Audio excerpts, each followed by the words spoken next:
Welcome to my first reading vlog. The original plan was that I would just upload book club episodes to my YouTube channel because originally, like when the book club plan first happened, it was just the non-fiction book. And then it very quickly evolved and snowballed into a monthly fiction as well, and has blown up into what it has become, which I'm obsessed with. It is something that I'm so proud of and that I'm so excited to share with you all. Obviously, at that point, even though there is crossover and the non-fiction books will still go live on their episodes on my Monique Tech YouTube channel, uploading a lot of reading and fiction-based content onto that channel doesn't make sense, and I think that I would upset some of the people who follow me over there who have no interest in that. Like, those are two kind of separate interests. When we started talking about having a whole new channel for just the book club, it then led to the question of, well, what else are we going to put on there? Because I love a regular upload, and that is how we started talking about reading vlogs. I love a reading vlog. I put a reading vlog on in the background while I'm doing other stuff, which is great for my brain. I like to just be surrounded by conversations about books and learning about new books and new releases and the things that people enjoy. I fucking love that Book Talk is so huge, that BookTube is so huge, that Bookstagram, whatever you can put book into,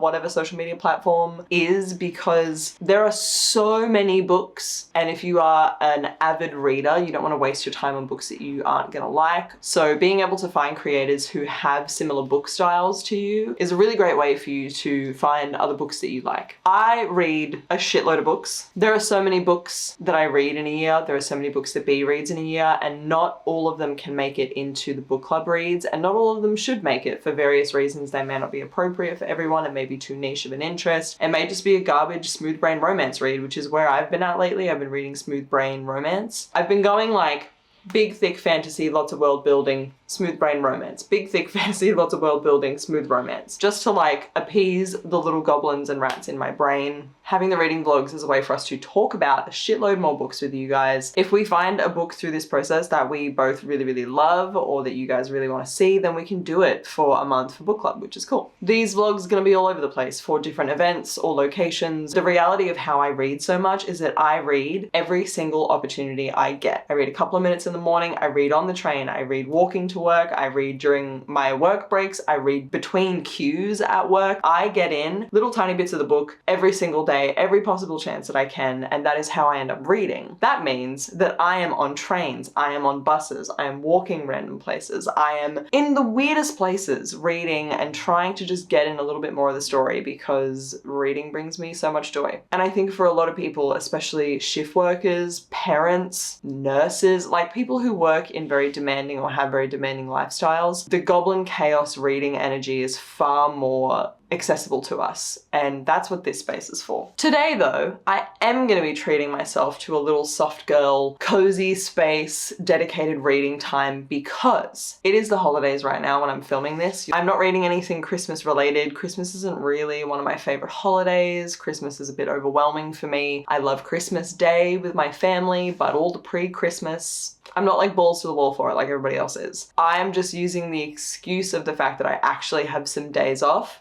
to read a shitload of books. I have been working a lot. I've been working a lot in my job. If you don't know and you're just here from stumbling across book-related things, I'm a live entertainment tech. I work in predominantly sound, but also dabble in everything else when I'm forced to do it. Currently, I work in professional music theatre in Australia. I am on a touring show at the moment as the radio mic technician. Our schedule is chaotic. I also have a YouTube channel fully dedicated to that career, so if you haven't gone and checked it out, go and check that out. Part of the reason why the book club was created was because of that lifestyle, and for other people who are in that lifestyle or who are in similar lifestyles. Take a shot every time I say lifestyle. During the Christmas and New Year's period, we are not allowed to take time off because everybody obviously would want time off in that time. So it's easier for just no one to be allowed to have time off. Depending on the company you're in, you'll get different days off, but this year for myself, I have Christmas Eve, Christmas Day and Boxing Day off, also New Year's Day. That's what I'm counting as like my holiday period time, and that is when I will be reading these books. Today is just a random day before Christmas. It is the 21st of December and I just randomly have a day off. That is amazing. amazing, and I'm going to use it for some solo time, introvert healing, reading, dissociating from the world space. I'm going to get some little treats for myself. I'm going to go get a coffee. The only task that I'm making myself do today, I have forbidden myself from editing or working on any videos other than obviously filming this, is that I have to ship an order for a anniversary tea. So we're going to do that. We're going to pack that, send it off, and then we're going to come home and we are going to read. And I'm so fucking excited. This is what's on the table for reading related things. First things first. The first one, but I'm not going to read it first, I'm going to read it last, is Once Upon a Broken Heart by Stephanie Garber. I am seeing Stephanie Garber stuff everywhere. I've never read any of her books, but everybody keeps telling me that I would love it. The vibes that I've been told about this book are like fairy tale energy, and that is right up my alley. I'm really excited to read this. Like I said, I'm going to read it last because it is a series, and if I like it, then I can just dive straight into the series. So that is on the list. Also on the list, Swordcatcher. I, like everybody else of my generation, knew and read The Mortal Instruments. I have a complicated relationship with The Mortal Instruments because I really liked the first books. I remember reading them and loving them when I was a teenager, especially it was in that era where I was like really just devouring books. I loved like the first few books, and then that really shit TV show was made, the really shit movie was made, and it kind of just like burnt me out of the world. Also, I realized because there was another series she did in the same universe that kind of had the same love triangle vibe, and I was like, oh, I'm just reading the same thing. But this book is her first, as far as I'm aware, I think, adult fantasy novel. It is not a YA, it is just straight up adult fantasy. If there is incest in this book, Cassandra, I swear to God, I'm gonna come for you. If there is even an inkling of incest or implied, accidental, oops, but actually through technicality it's not incest but it has the vibes in this fucking book, I'm gonna scream. So fingers crossed that that is not the case. It is also a girthy book. It's like a 600 page read, and I haven't done a 600 page book in a hot second. Actually, Powerless was like 600 pages, 500 and something. But either way, I haven't done a book this big that is just a straight up fantasy in a long time, so I'm really, really excited for that. Next up is What the River Knows. I do not know a lot about this book, and I am really excited to kind of go into it blind. Like, I've done that deliberately. All I needed to know about this book is that one, it is set in Egypt. Already in, done, sick, amazing. Books that are set, especially YA books, are so oversaturated with books based in England, like just London is everywhere setting, and I'm over it. So I have really been enjoying jumping into way more books that are set in other places, that are set in African countries, that are set in the Middle East. Anything that's not fucking London. Let's be honest. The only other thing that I know about this book is that it is dedicated to Rebecca Ross, who wrote Divine Rivals, which is one of my favorite books of this year, and that Divine Rivals was dedicated to this author, and that is just the sweetest, most girl shit I've ever seen in my life, and I fucking love it. So I am really excited to read this book. I'm excited to go into it blind. I am simply here for the vibes. The final book on the list, which I think I'm gonna start with, is Throne of the Fallen. Again, I do not know a lot about this book. I have just been seeing it spoken about by people whose book interests I vibe with, so I feel like I'm gonna like it based purely on that. Also, vampires. We have vampires in this. I haven't read a vampire book in so long, and I have been a vampire bitch my whole life. This is again like an over 500 page book. She's quite dense, and I'm really excited for that. I'm excited for a thick book to sink my teeth into. So Throne of the Fallen is probably gonna be first. Before I jump into all of these, I need to finish my current smooth brain romance read. I'm halfway through it, and that is Hooked. Hear me out, because if you follow us on TikTok, you would have seen me absolutely slander Twisted, one of the other books in this series. And I stand by it. Twisted, the plot didn't thrill me. I didn't find anything exciting about the morally grey man, which if you're gonna have a morally grey love interest, you need to make him desirable. And I just thought that he was bland and like Zayd Meadows from Wish, and it was not a vibe. I then read Scarred, and that redeemed this series for me. Scarred was great. Scarred was loosely, these are all like loosely based on like Disney stories, which was one of the things that I had a weird ick about in the first place. I was like, oh, that's a bit wild. It was so loosely based upon that premise and that idea, and also the politics in that book were really, really cool. Everything was very interesting. It was good times. I really enjoyed it. I've jumped into Hooked, which is a Peter Pan retelling, loosely inspired by Peter Pan, mostly because Hook in the live action Peter Pan from when we were kids was a big old crush of mine and I was ready. Nothing about the plot in this actually interests me so far. We're halfway through and we've not had a lot of plot development, but the character interactions are doing things for my smooth brain, mostly between Wendy and James, who is Hook. So I'm gonna get through this, I'm gonna finish it off. It will not take me long and then I will jump into the other books. But as I said, first of all, we gotta pack an order and then we need to go get coffee. So let's do a thing.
Bit is done.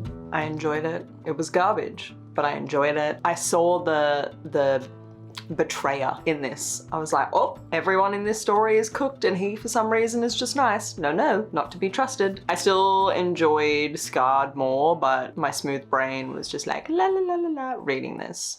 I think I want to read Throne of the Fallen. It's meant to have vampires in it. I'm excited for vampires. But What the River Knows is shorter.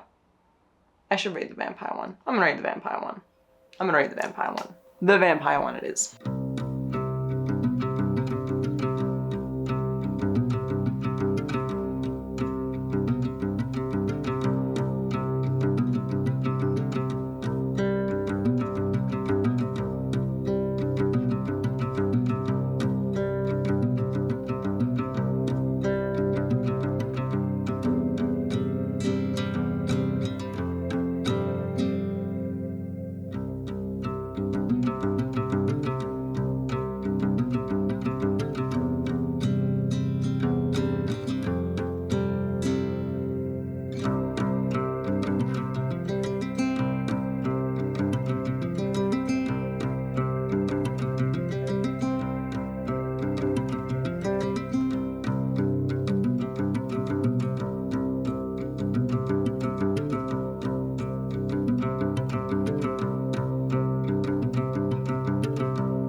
I'm like halfway through this book. I'm up to chapter 32 and I am loving it. The magic system and the universe is really fucking cool and we're starting to find out more about that, especially now. The characters are really interesting. The difference between, we find out like pretty much immediately in the book that one of our main characters is Envy, who is one of the 7 demon princes of hell, and all of their prince traits, like all of their traits and characteristics are based off of the sin that they are named after. So that alone tells you a little bit about them and what they're going to be good at and what they're like. And it's just really interesting. If you have any kind of knowledge of the 7 sins or the circles of hell or anything like that, you're going to be really interested by this. I love that shit. Dante's Inferno is one of my favorite books of all time. So having like Regency era courting high society mixed with riddles and games and trials, as well as fae, vampires, and demon lore. Shut the fuck up. Like I'm so invested, but I did read on the back of this, seductive standalone. So everything has to be figured out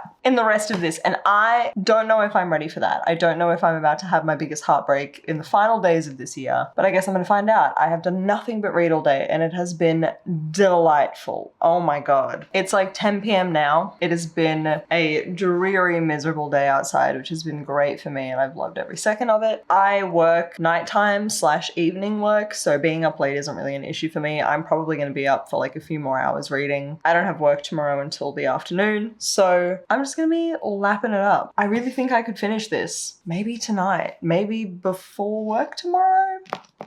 We'll see. We'll see if I finish it, because to finish a 600-page book in one day after I read a half of another book would be delicious and would make my brain so happy.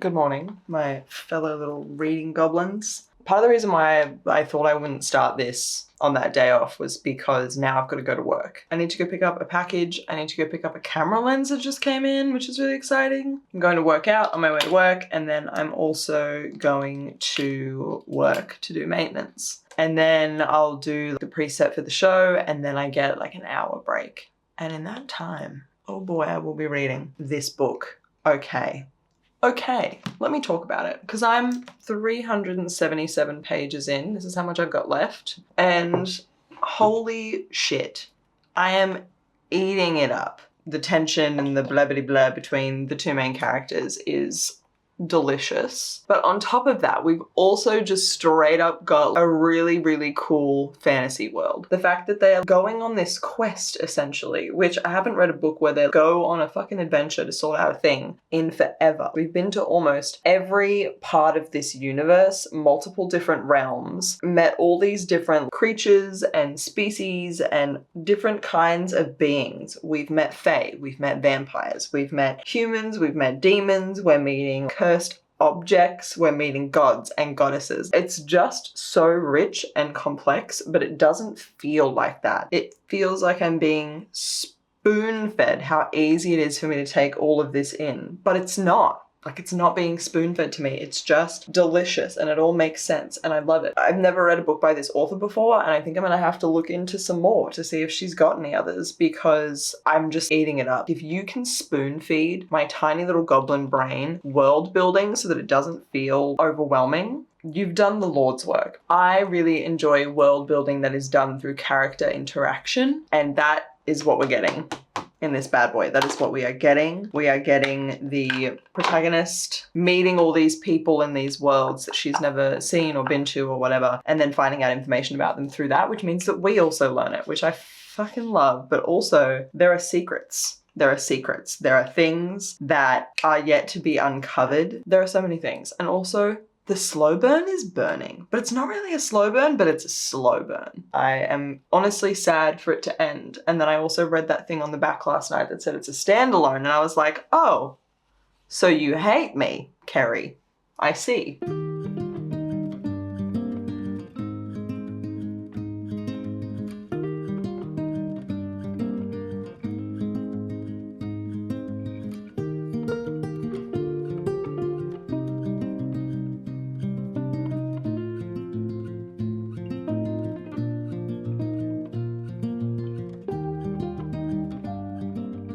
I finished The Throne of the Fallen tonight while I was at work. The ending felt, I don't know if it felt rushed or whether I was just sad that there's not more. You could have made like 2 books out of this very easily. It could have been a duology. I loved every second of it, but I didn't want it to end. And I think that's why I was like, oh, definitely could have drawn this out a little bit more because I wanted it to be dragged out a little bit more. But fun times is that when I was doing actual digging and research, I realized that her other series, the YA one, is about other characters in this universe. So there are books about this universe. So I will be getting those and eating those to fuck up because this is by far, this is my favorite book of the year. 100%. All of the things that I have been introduced to this year were in this book, and all of the things that I've always loved were in this book. It was like a blending of my two favorite things. It had every trope, every theme, every location, every like story type in there. The quest that our main character and Envy go on satisfied the like high fantasy quest to different realms, meeting these cool people in this great universe, world building vibes, but then also their relationship just perfectly gave me everything that I have been wanting and getting out of romance books. This is how you do a slow burn. And when I say a slow burn, like things happen. The tension building was crazy. The payoff was extra crazy, and that is what we want. I am now going to read What the River Knows. First of all, anything with gold foiling, I'm like, yes, thank you so much.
The way that the end of this book has me so feral for a sequel, it is craziness. I need to know when the sequel to this comes out, and I need it in my hands immediately because the cliffhanger on this is the greatest crime of the whole book. We've got true crime, historical crime, crimes against family members and their emotions, but the greatest crime of all is this ending. I'm a little bit in shock from the experience of finishing it and still being like, I'm so devastated that I have to wait another year for the sequel to this book. But I'm going to try and let it go for now because so far the two books that I have read over this holiday period have been two of my favourite reads of the year, ending out the year very strong. Will Swordcatcher also make the list? We're about to find out.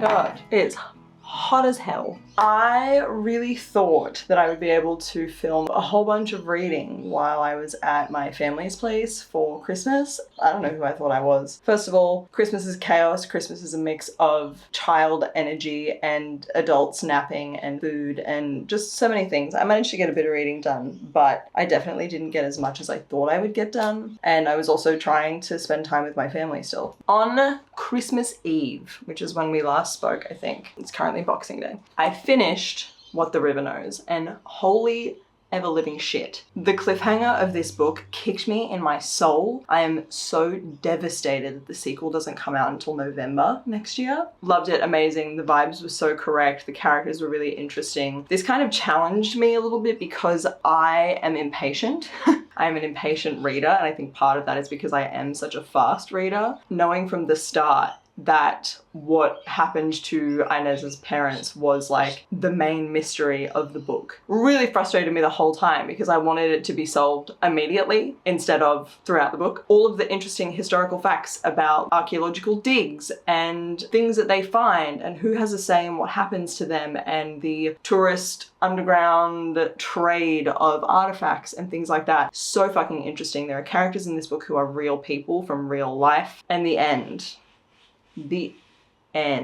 Holy shit. If you've read this book, you know. If you haven't read it, you don't know yet, but I want you to go read it and then come to me so we can scream about it together. Loved it, so obsessed, amazing, love to see it. As soon as I finished this, I picked up Swordcatcher. I am currently 190 pages in, and I am really enjoying like the world building. The world in this book is really cool. The characters that we've been introduced to so far are also, I have a lot of affection for them already, and I know that because last night when I was at like 150 pages, I had this thought where I was like, nothing has happened yet.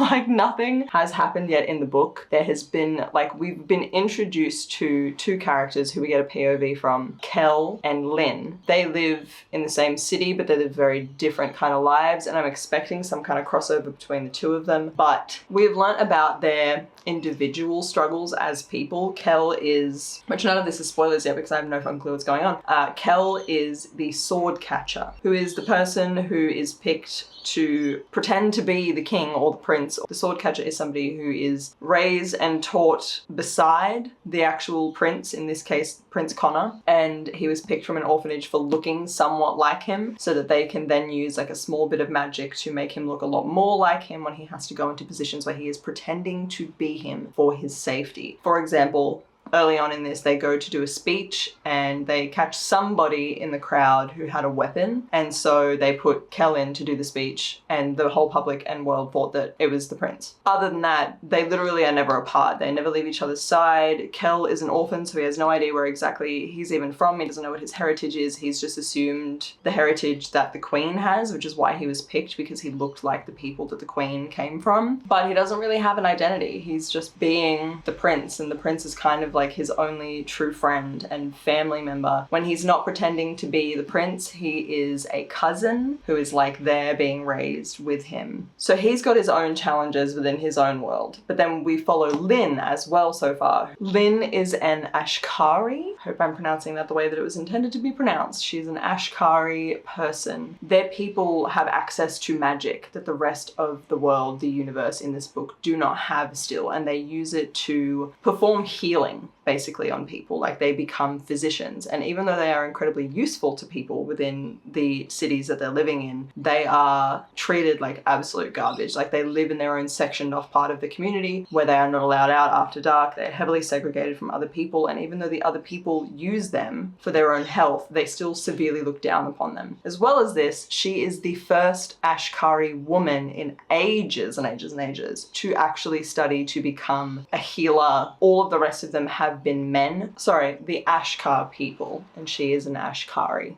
It's the terminology they're using. We've learnt about her life. We've learnt about her coming to the place that she's living, what happened to her parents. We've learned her whole backstory and the backstory of a lot of her people, which seems to play a huge part in the story. We'd love to see it. She has come in possession so far of an item that I think is going to play a huge part in this story. What I do not understand is how their tales are going to cross over, because I'm assuming that they would.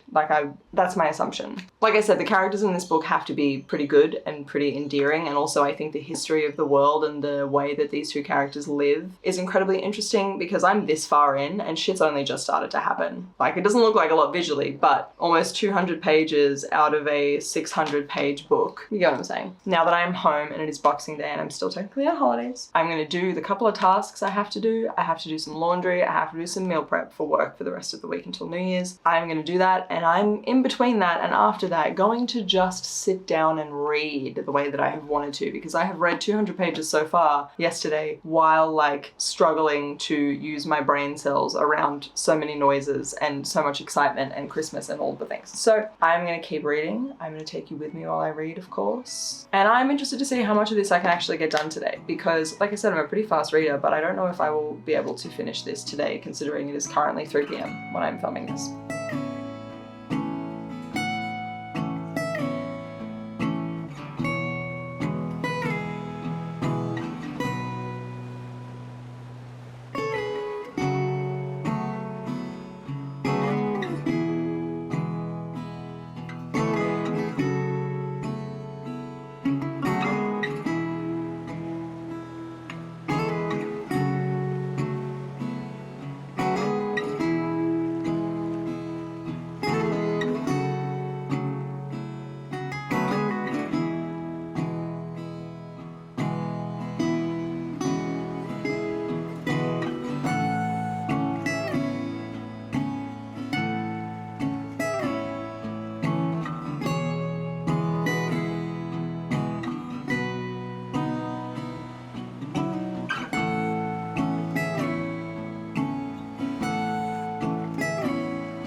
Okay.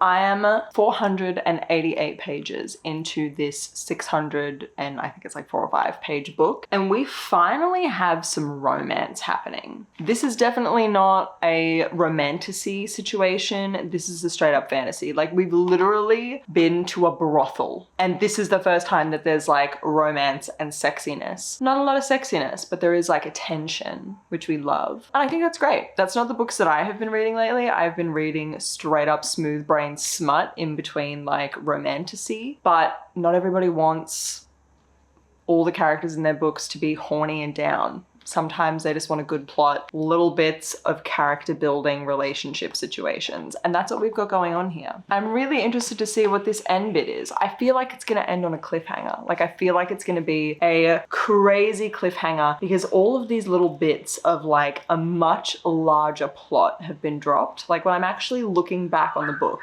and thinking about all these little things, and little things keep getting like re-mentioned, or like a little development happens in a little tiny area that had happened before. We're learning all these bitsy things about all this different stuff, and I think it's gonna become a very large series that then all comes together in the end. And this is a really good setup start for all of those little storylines. It's already starting to happen. Like, the coming together is already starting to happen. I'm really enjoying it. Like, I'm really enjoying the characters, the world, the lore, all the little different storylines that we're getting. We've got so many characters that get developed in this book. A lot of books have just like one major plot point, and that is the only thing that we follow, and we only learn things that contribute to that. But a book like this is more realistic to real life, where everyone has their own plot and they intersect. which I think is really cool and a really complex and beautiful way to tell stories. That's usually what you get in like a high fantasy in a very developed world, and I'm loving it. No incest so far.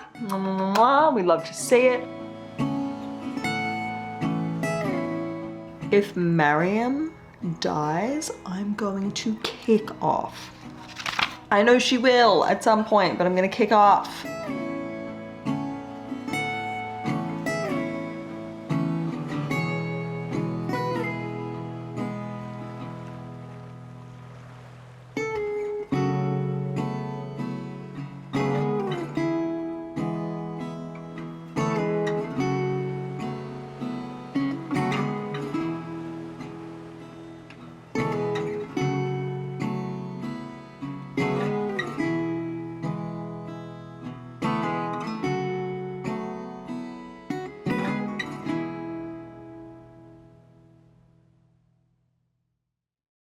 Is currently January 2nd. I don't know why I had to check that. January 2nd, which means it is the day that I said that I would be finishing this holiday time-based reading vlog. So we're gonna go through the books, how I felt about them, all the things, do a little recap. I'll try and keep it like spoiler-free just in case you want to read it. The first book that I read was The Throne of the Fallen. I didn't expect a lot going into this book, and then it shook my shit. Like, it fucked up my world, and it was so beautiful. I feel like at the moment there's a lot of books, there's a lot of authors who are writing about like fae and fairy kind of creatures. I think that's a really handy thing for them to do, because fae can kind of be whatever you want. Like, you can give them whatever powers you want, they can look however you want. There's kind of a freedom in being able to explain away why someone looks the way they do or has the powers they do or blah blah blah, whatever. You can really make fae whatever you want. But I really missed books with vampires and books with like other kind of mythical figures, and that's what I want to read a lot of in 2024. I'm over fae, I want to be back in vampires, I want to be back in like Greek mythology, gods, you know, that kind of thing. This book had everything. We had gods, we had demon kings, we had vampires, shape-shifting situations, we had literally everything in this book, and it was so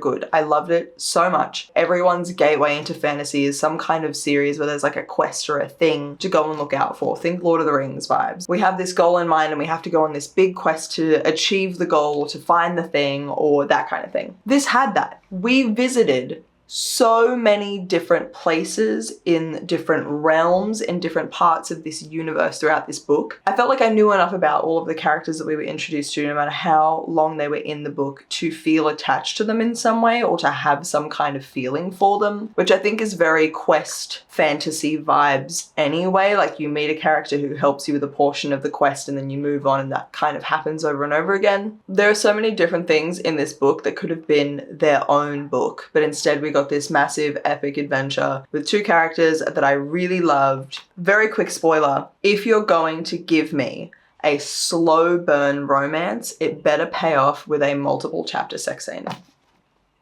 That's all I'm saying. And Kerry did that for us. Thank you so much, Kerry. I seriously cannot recommend this book enough. Like I said, it was my favorite read of the year. Next up, I read What the River Knows. This book wasn't necessarily slow paced, but I feel like I felt like it was slow because I was waiting for the resolution. Like, we knew from the jump what the question and what the thing that we were trying to find out, the mystery of this book was. I feel like my little brain, who doesn't read a lot of like crime or mystery based like novels, was very confronted by that. I was like, oh, I hate that we are constantly coming back to this question of what's happened to her parents, how did they die? That question is known for the whole book, but it's not really solved until the end. That was great, it was really fun, but my little pea brain with its tiny attention span was like, I need to know now, like solve it. Fix it. Ending of this book absolutely shook me. I am so excited for the sequel. Imagery and the visuals you get of the spaces that they're in and them going looking through artifacts and tombs, and just everything was so vivid and beautiful. The characters were also really complex and interesting. Everyone was grey. There was no one who was good or bad. Everyone had their reasons. Everyone was suspected to be something they weren't, which I thought was really interesting. A lot of twists and turns. All of that packed into a pretty short book was craziness. All I want to do now, even more, is visit Egypt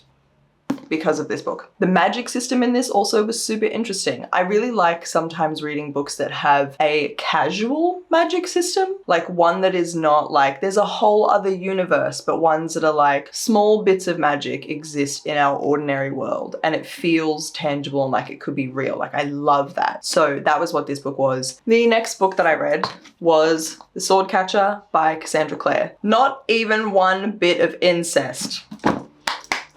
Thank you. I fucking loved the characters and the world in this book so much. And like I said before in a previous clip while I was reading it, the characters in this have to be shit hot because I realized at like 150 pages in that not much had happened and I was still hooked. Like I was still enjoying every second of it. Everything kind of comes together towards the end of the book and you realize how these people's stories intertwine, which was super well done. The cliffhanger for this as well was crazy. I don't know when the sequel for this is coming out, but I should find out. But it was great and I can't wait for the next one. I love the characters in this book. I love that you didn't expect who was responsible for what or what characters were gonna do or who they would end up being in like a romantic interest with. Like I just loved it. I loved the world that we were in. I loved the magic system that we've got, the history of the people who have magic. Big fan. I also love that at the end of the book, she talks about where she got inspiration for places and languages from. Like the language used in Castlane, the place that the book takes place, is a Romance language spoken long ago in southern France. The language of Sarth is Venetian, and then two of the others are invented languages. Many of the titles of the books Lynn peruses in the market are the titles of real ancient travelogues. People have been wondering and wanting to write about it for a very long time. Many of Lynn's medical books are similarly real. I just love that she did that she put in the credit of where things came from, what inspired her. The Ashkar language is made up, but there are a few Hebrew words that are used within that language, which again, she didn't even use the whole language and still credit it. That is how you use other languages and cultures in your stories without being an asshole. Thank you so much. I'm so thrilled that like all of these books were bangers. I picked all of these up kind of on a whim. I knew I wanted to read Soulcatcher, but I didn't have a lot of feelings about it because like I said, I kind of fell out of love with the Shadowhunters universe. What the River Knows I knew nothing about, and this one I knew nothing about. I just picked it up based on vibes of like books that other people that I follow love, and they were so correct. There's a lot of controversy around the way that social media related book channels like BookTok and BookTube and blah, blah, blah, has impacted the kind of like fast fashion book creation and the way that people consume books and trends and that kind of thing. But in this case, I think this is one of the positives where we can find books that we're going to love because we know other people who are reading books that we love. Because typically the people in our lives may not read the same books we like to read. We may have different tastes. So being able to see them in other people is just a way that you can broaden the spectrum of the books that you know you're going to like and that you're going to want to read. The final book that was on my TBR for this video, Once Upon a Broken Heart by Stephanie Garber. I have started this. I am 130 pages in, but I obviously did not finish it. But the first 130 pages that I have read, I fucking love so far. I'm really interested to see where this story goes and what happens with these characters. I picked up the next two after this one, so these will be my first reads of 2024. And those are the books that I read. All bangers, which is really exciting. If you've read any of these books, please comment below and tell me how you felt about them. If you love these and you know ones that are similar, please let me know. Give me your recommendations because I ate all of these up and they were delicious. Thanks for reading with me, and I'll see you next time.